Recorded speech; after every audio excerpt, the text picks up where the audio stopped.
한국불교 금강선언 총재 화란 스님과 함께 알기 쉬운 불교 이야기에 대해 배웁니다.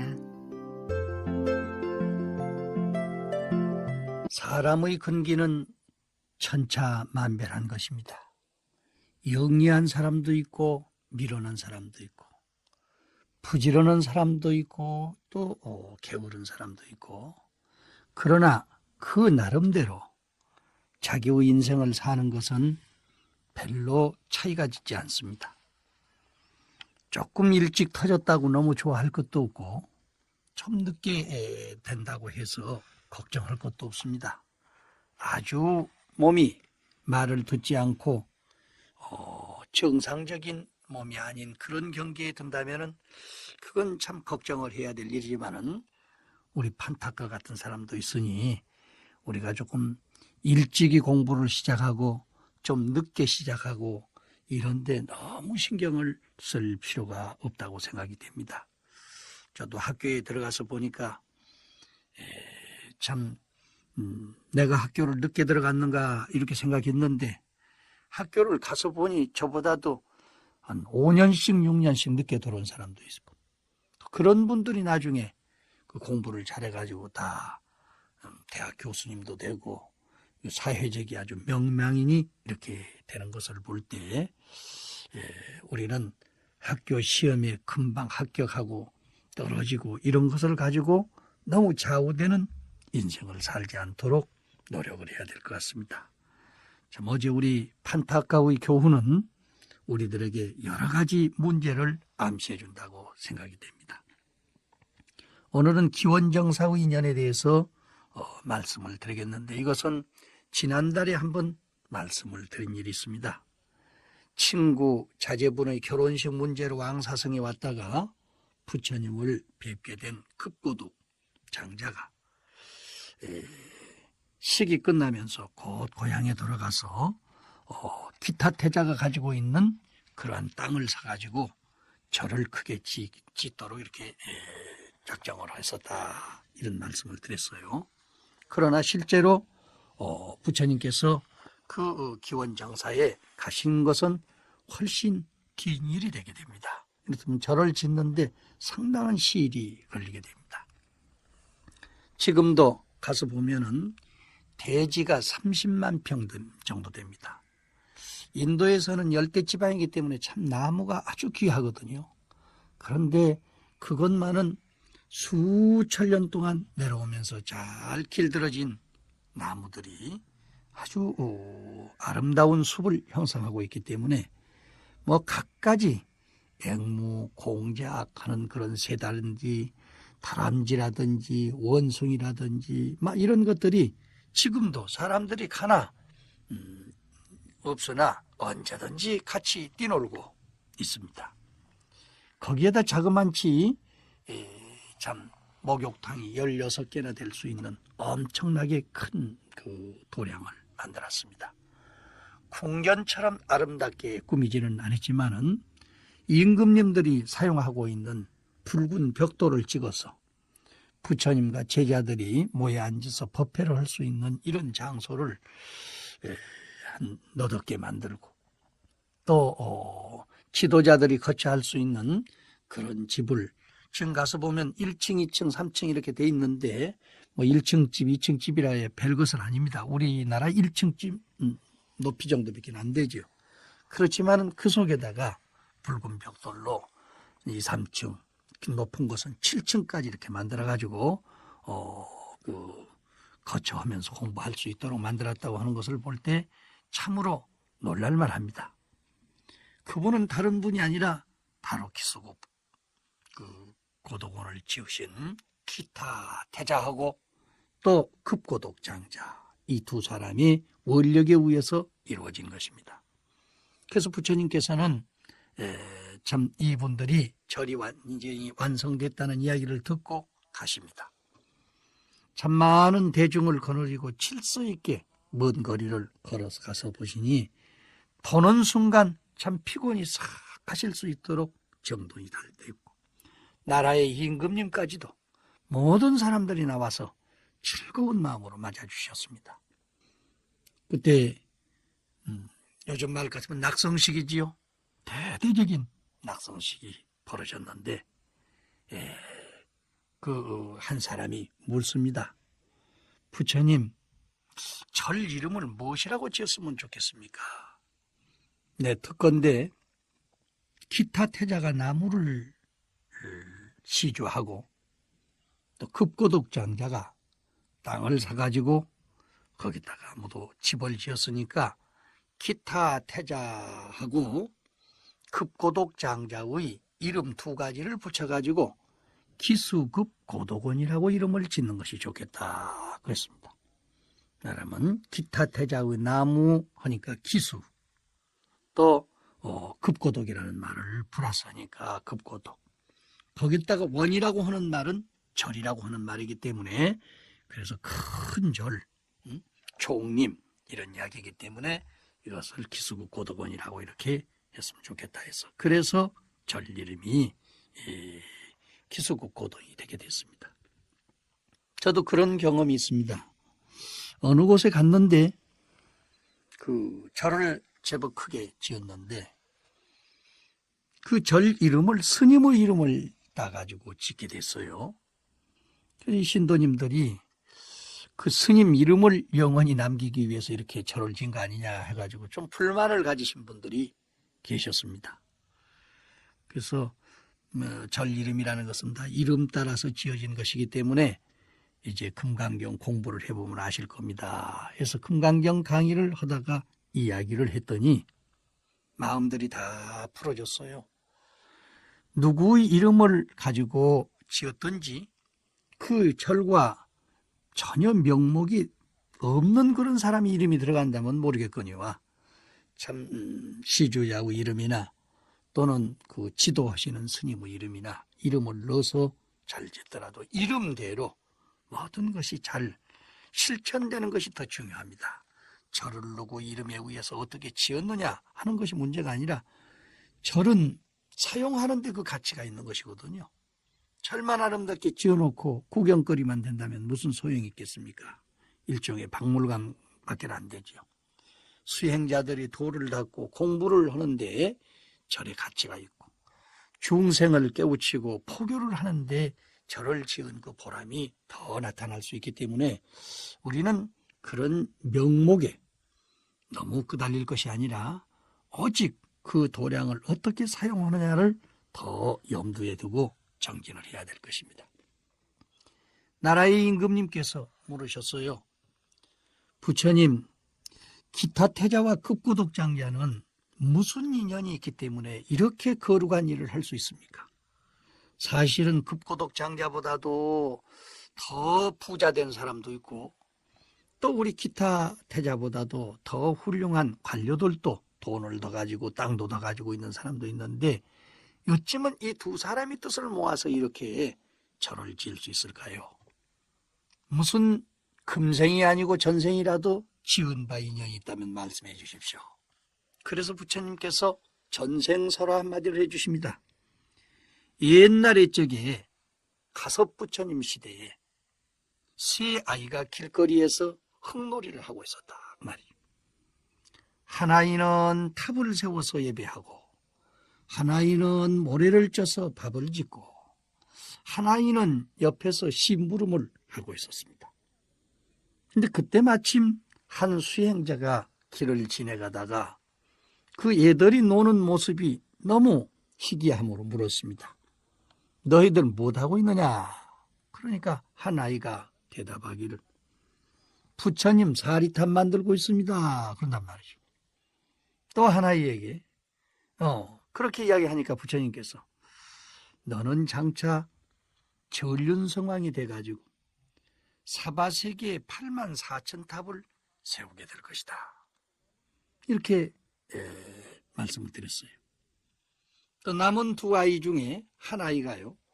그 말씀을 듣고 모래를 푹 퍼가지고 떠가지고 공양을 올립니다. 그게 뭐냐? 그러니까 모래밥입니다. 비록 이것이 모래로 만들어진 좁쌀알 같은 밥입니다마는 스님께서 공양을 하십시오. 그래서 그 스님께서 너는 오는 세상에 84,000 법장을 만들어서 좁쌀알 같은 중생의 번뇌를 쉬게 해줄 것이다. 이렇게 했습니다. 그랬더니 마지막 한 아이가 있다가요. 스님께서는 저 나무 밑에 앉아가지고 더울을 피우시고 그걸로 가지고 가서 좁쌀밥 공양을 하십시오. 이렇게 했단 말이죠. 애들이 놀고 있는데 그 노는 가운데서도 탑장난을 하고 또 모래를 떠가지고 공양을 하면서도 좁쌀밥이라고 그렇게 하고, 그 좁쌀밥을 잡수는데도 저 평온한 장소에 가서 숲 밑에서 편안하게 쉬십시오. 이렇게 했기 때문에 그 인연으로서 금생에 이런 좋은 가보를 받게 됐다. 그래서 그 나무 밑에 가서 편히 앉아서 공양하십시오 한 그 아이에게는 이제 스님께서 너는 한 나라의 왕자가 돼가지고 만 중생에게 사랑의 숲을 제공하는 사람이 될 것이다. 이렇게 예언을 한 일이 있어요.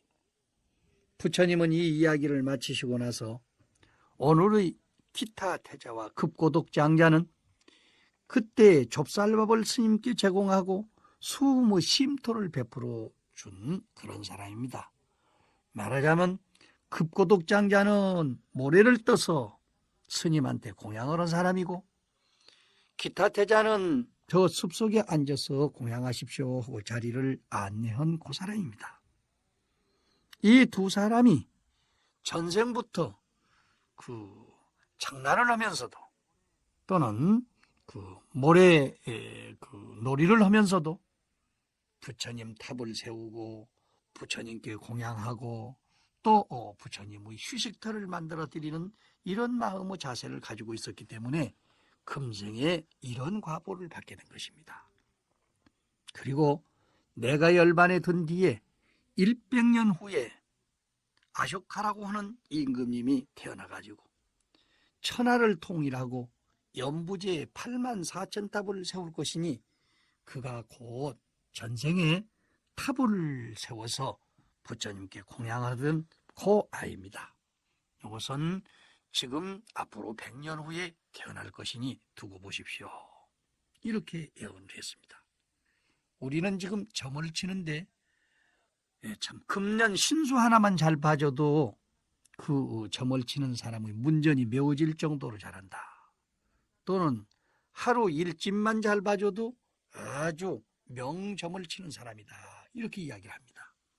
근데 부처님께서는 전생의 이야기를 통해서 그것이 어떻게 해서 그런 과보를 받게 되느냐 하는 것을 분명하게 일러주셨습니다. 우리는 좋은 일을 하면서도 해봤자 소용없어. 언제 받을 기약도 없는데 이런 생각을 많이 하지요. 그러나 애들이 모래장난을 해가지고도 이런 결과를 얻을 수 있게 되는데 하물며 지은 공덕이 어디로 도망가겠습니까? 공덕은 절대로 없어지지 않습니다. 그렇기 때문에 부처님께서는 이 공덕 이야기까지는 하지를 않았습니다마는 부처님의 이 이야기를 통해서 이 자리에 모였던 모든 사람들은 인과라고 하는 것은 헛되지 않구나. 어린아이로서서 장난을 하면서도 이렇게 훌륭한 마음을 가진 사람은 반드시 이런 좋은 결과를 얻을 수 있구나. 이런 생각을 해서 사부대중들은 이 천진난만한 어린아이의 좁쌀밥이 84,000경을 설하는 승가람으로 변한다는 이치를 보고 모두가 불가사의하게 생각했습니다. 사실 업이라고 하는 것은 생각으로 헤아릴 수가 없습니다. 생각하는 마음이 천차만별하기 때문에 우리의 몸 가운데 있는 이 소위 그 지문이 하나도 같은 사람이 없다고 하지 않습니까? 이와 같이 우리는 같은 인생을 살아가면서도 원력이 다르고 생각이 다르기 때문에 그 몸뚱아리 체질까지도 전부 달라지고 있습니다. 좋은 마음으로 거룩한 마음으로 원력을 세우면은 반드시 이런 좋은 결과를 이뤄갈 수가 있습니다. 관세음 보살은 10대 원과 6가지 서원을 가지고 살았기 때문에 16대 서원에 의해서 참 관세음보살과 같은 훌륭한 인격이 되고, 지장보살은 어머니를 제도하는 그런 마음이 나중에 크게 확대되어서 온 인류를 구제해서 모든 중생이 성불하기 전에는 부처가 되지 않겠다고 이렇게 발언을 했었습니다. 또 법장비구는 48가지의 원력을 세워가지고 내가 이 세상에서는 둘도 없는 최고로 훌륭한 극락세계를 만들겠다고 하는 원력을 세웠기 때문에 극락세계라고 하는 거룩한 장엄불토가 이루어지게 된 것입니다. 약사부처님을 보십시오. 이분은 너무너무 가난한 속에서 헐벗고 못 먹고 그야말로 병고 속에서 고통을 당하고 살았기 때문에 내가 내 생에는 모든 중생의 약이 되겠다. 어떤 약이 되느냐? 배고픈 사람에게는 음식을 풍부하게 베풀어 줄 수 있는 약이 되고, 또 목마른 사람에게는 물을 제공할 수 있는 약이 되겠다. 말하자면은 우물을 파가지고 모든 사람에게 물 공양을 하도록 하겠다. 집 없는 사람에는 집을 제공하고, 진짜 사대가 허물어져서 병든 사람에게는 내 이름을 부르든지 나의 그 원력을 칭찬하면서 함께 동참을 하면은 언제든지 나도 그를 구원해 주겠다 하는 이런 생각을 가지게 됐습니다. 이와 같이 세세에 많은 원력을 세운 분들이 인류의 지도자로서 세계의 영광을 안겨다 주었기 때문에 우리는 이들 모든 불보살의 원력을 따라서 기수급고독을 만드신 기타태자와 급고독 장자의 원력을 따라서 좋은 일 많이 하시기 부탁드립니다.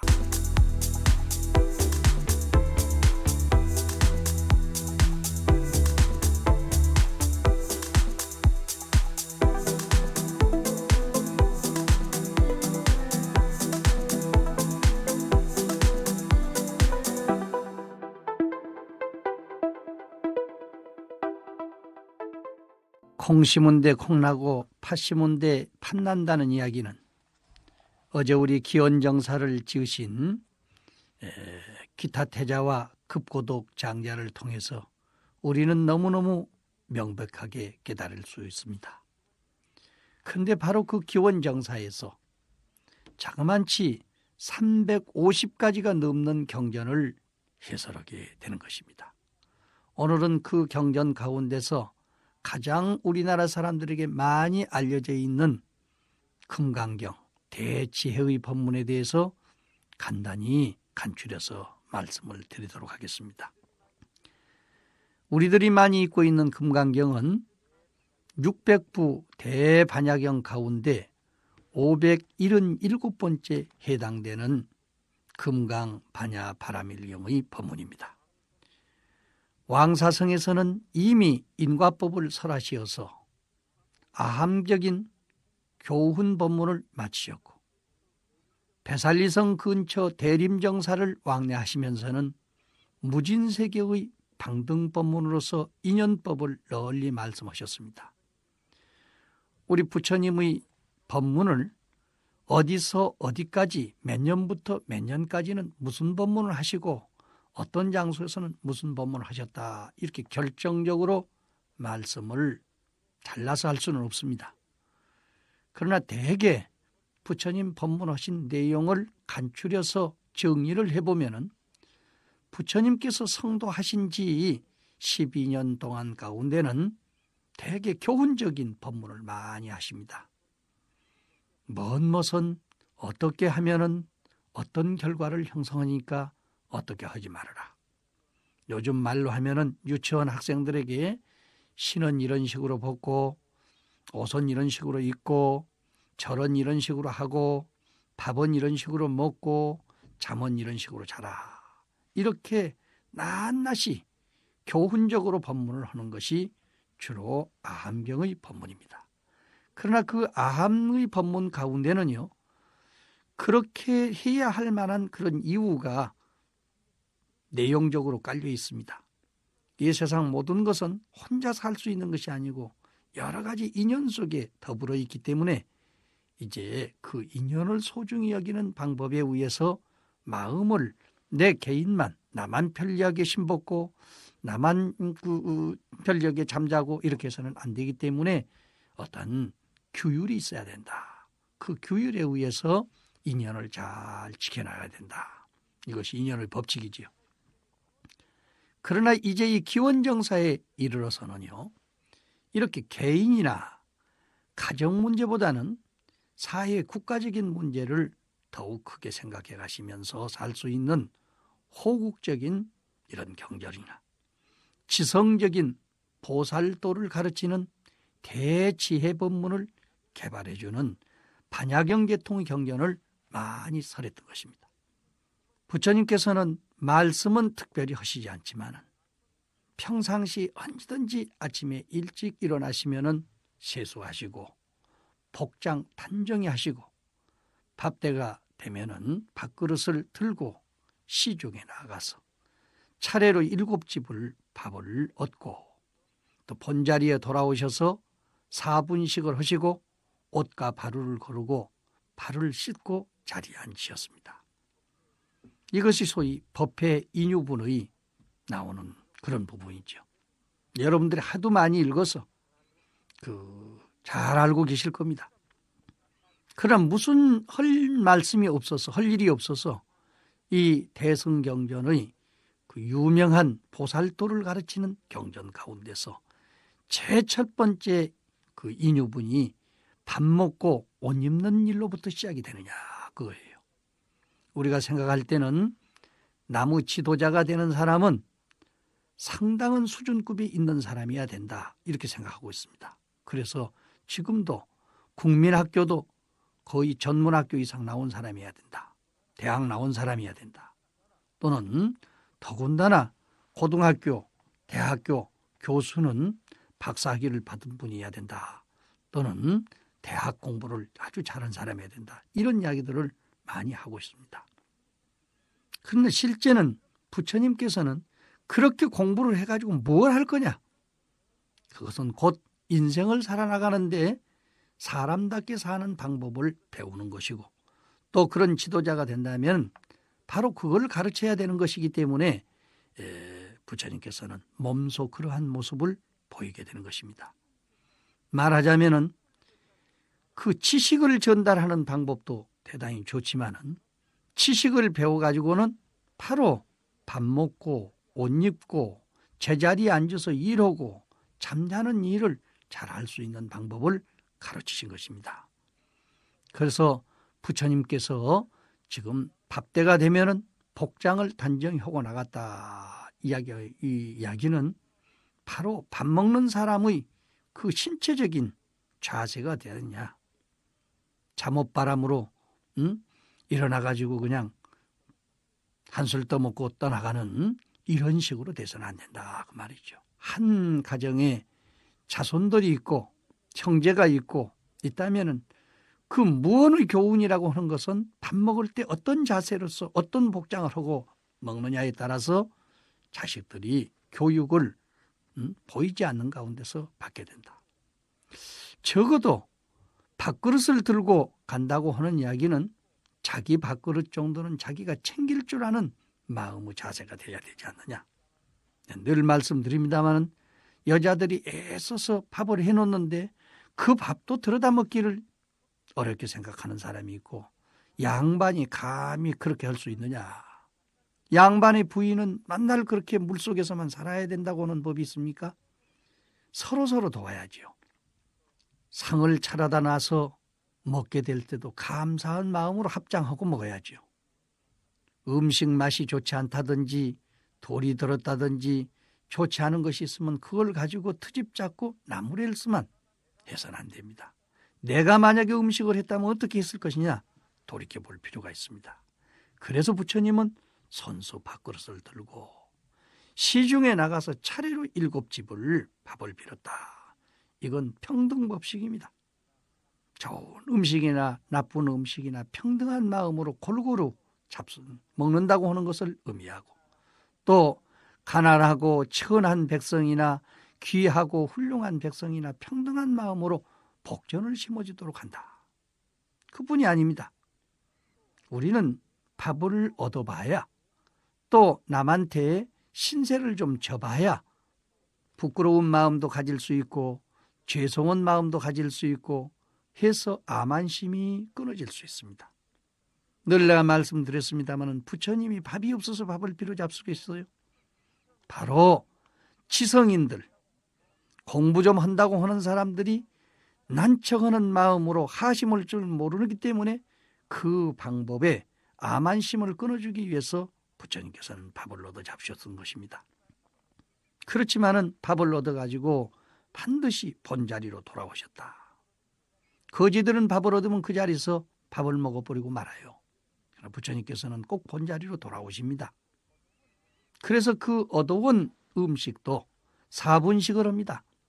1분은 병들어서 얻으러 가지 못하는 비구를 위해서 주시고, 1분은 또 일반 거지들 가운데서 힘이 없어서 밥을 얻지 못하는 그런 거지들을 위해서 주시고, 또 1분은 축생들 가운데서 병들어서 고생을 하는 것들을 주시고, 마지막 1분만 부처님께서 잡수십니다.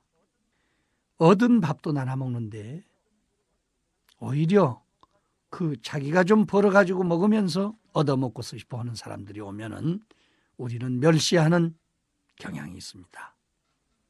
어떤 신부님이 말씀했지요. 얻어먹을 수 있는 힘만 있고 용기만 있는 것도 다행한 일이다.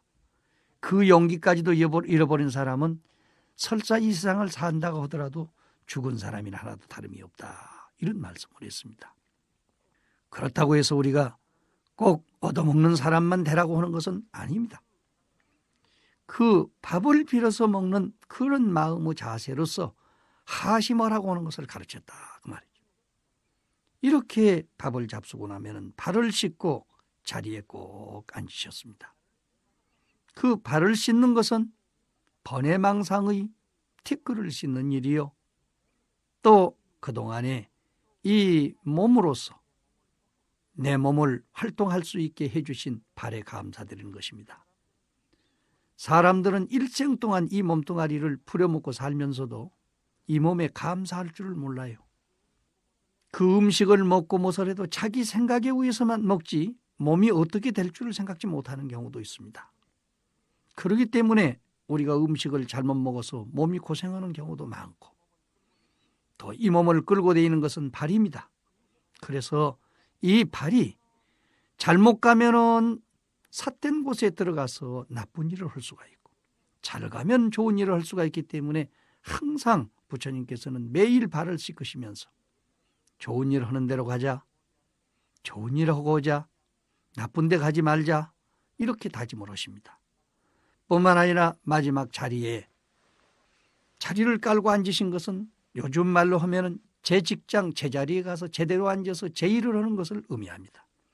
부처님께서는 바로 선정의 자리에 앉아서 깊이 생각하시고 그 자리에 앉아서 중생을 깨우치셨거든요. 그래서 부처님은 옷과 바루를 걷으시고 바루를 쓰고 자리에 앉으셨던 것입니다. 부처님은 평상시 말씀을 잘 하시지 않습니다. 행동으로서 밥을 먹는 법, 포교하는 법, 옷 입고 일자리에 앉는 법을 잘 가르쳐주고 계셨습니다. 밥때가 되어 복장을 단정히 하고 7집을 차례로 두신 뒤에 본자리에 돌아와서 4분식을 하신 것은 밥 먹고 옷 입는 방법이고, 공양 위에 옷과 바루를 거두고 투발을 씻고 자리에 앉으신 것은 먹고 난 뒤에 쓸데없는 생각을 털어버리고 자기 직장에 충실하는 모습을 보여주셨던 것입니다. 하나 더 공부한다면 선현기청분을 한번 보십시오. 선현기청분은 선후좌우의 질서에 대해서 가르치고 계십니다. 그때 수보리가 자리에서 일어나서 복장 단정히 하고 무릎을 꿇고 합장한테 부처님을 우러러 바라보며 말씀하십니다.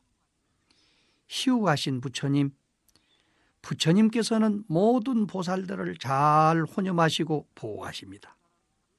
아누다라 삼약산 보리를 발한 사람들은 어떻게 세상을 살아가며 고민이 있는 사람은 어떻게 그 번외로운 마음을 항복받으면 좋겠습니까? 그러니까 부처님께서 착하고 착하다 수보리야, 무상보리심을 바란 보살은 마땅히 일체 중생을 구제할 생각을 가지고 구제한 사람들에 대해서 내가 그대를 구제해 줬다느니 이런 생각을 갖지 말아라. 왜냐하면 남을 가르치는 지도자가 아상, 인상, 중생상, 수자상에 빠지면 참된 지도자라고 할 수 없기 때문이다. 이 대목은 스승과 제자, 윗사람과 아랫사람과의 대화하는 장면입니다. 질문을 할 때는 먼저 자리에서 일어나서 복장 단정히 하고 무릎을 꿇고 합장하고 상대방을 우러러 바라보면서 상대방의 장점을 들어서 칭찬하고 질문을 하라는 것입니다. 또 답변자 역시 질문자의 질문의 내용에 대해서 찬탄하고 답변해 줄 것을 확인한 후에 잘 듣겠느냐 물은 뒤에 답변을 해주라. 이것이 곧 반야의 실천이요 지성인들의 생활하는 모습입니다. 우리는 상사에게 질문을 할 때도 자기 생각에 의해서 할 말만 불쑥 나타나서 해버리는 경우가 있습니다. 그러나 여기서 말씀하시듯이 희우하신 부처님께서는 모든 보살들을 혼념하시고 보호하십니다. 이 두 개의 말씀은 지도자가 해야 할 근본된 조건을 말씀하신 겁니다. 윗사람이 아랫사람을 위해서 무엇을 할 것이냐? 바로 혼념하는 것입니다. 보호할 호자, 생각념자. 늘 보호해주고 생각하는 것입니다. 생각해주는 그 자체가 사랑이죠.